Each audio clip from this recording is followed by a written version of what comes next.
Police believe this was the last place the four suspects hit, and they hope that by finding this witness, they can put an end to their spree.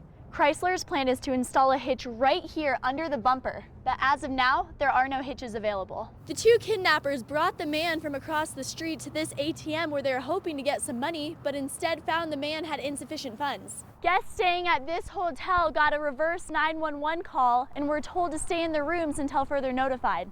The man walked through the back door of the house, took the woman's cell phone, and took a picture of himself before he left, all without being seen. Bloody and a little beaten up is nothing less than a miracle for this man who fell 17 stories down a trash chute in an attempt to escape Denver police. This was a bad guy. He wanted to get away.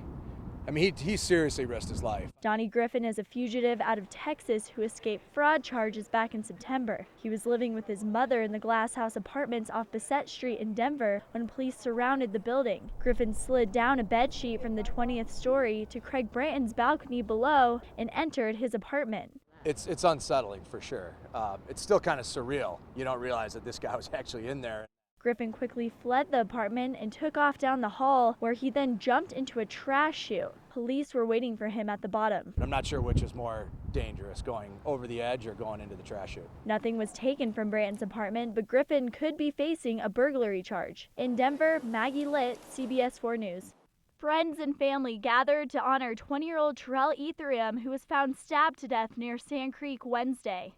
One of mine is gone, something you can't bring back to me. Nearly 100 people united at the ceremony near the bridge where the young man was found. This is where my baby was at. Recognizing violence is taking over the community. It's very important so that we can get all the violence in the community to stop. Investigators have searched this entire area where Terrell's body was found, looking for anything that could answer the family's question, why? My baby he did nothing to nobody. He was a good kid. He'd give you anything he had, his last of it. Questions still remain unanswered, but for now the family is sending their love to this beloved young man. In Aurora, Maggie Litt, God bless you, baby. CBS 4 News. A Boulder couple caught a ride with a friend. When they stopped off at a McDonald's in Aurora, the car was stolen with their new puppy inside. All hope is lost, the worst feeling of my entire life. Despite efforts to find 15-week-old Indigo, the couple has heard no word for 48 hours and is desperate to find him. We'd rather have someone go in our house and steal all of our possessions than steal our new puppy. It was at this McDonald's that the car was stolen. So how did that happen? The owner left his keys in the center console.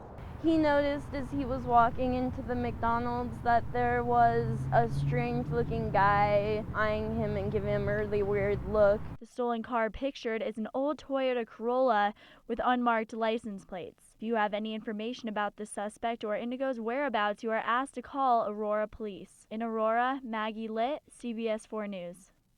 Carol Gianfrancisco was working at Denver Public Schools Contemporary Learning Academy when she says the district was gathering tax dollars that didn't belong to them. So they didn't attend, but we were given their names as kids who had enrolled, and we were told to put them in classes that did not exist. Gianfrancisco says the school got an additional $7,000 per fake student during the annual October count. She says the district was counting students who had enrolled but were not attending. I had seen my name listed as teaching 11 classes that I never taught.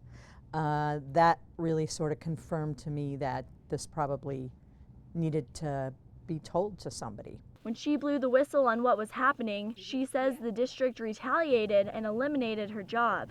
It felt horrible, surprising, because I had no idea that that would be the reaction. Gianfrancisco says it was her integrity that led her to blow the whistle, and she says it's not only her suffering, students are too. I was told that I was no longer a good fit, even though I had been at this school for 2 years and had positive performance appraisals. Soon after, the district supervisor told Gianfrancisco there was a job opening at Florence Crittenton and she should apply. She got the job, but 2 years later was again let go, something she thought was more than a coincidence. I didn't know anything about the statute of limitations, but I think it meant the district was again trying to cover up for retaliation. The statute limits her from filing a lawsuit against the district more than 2 years after the initial claim. Her attorney, Sharon Dreyer, assumes this was something the district had considered. In this case, it does seem like there were people who were not happy about what Carol did and didn't want it to come out, what they were doing, and took action against Carol. Dreyer filed a federal lawsuit this week against Denver Public Schools, claiming the district violated Gianfrancisco's freedom of speech. The district says it won't comment on pending litigation. In Denver, Maggie Litt, CBS 4 News. While the football team may be struggling lately, one freshman is thriving and energizing the fan base. It's not your usual quarantine, but firewood and ash are now restricted in Boulder County. Free tetanus shots will be available Thursday at Northern Colorado Disaster Assistance Center from 9 to 5.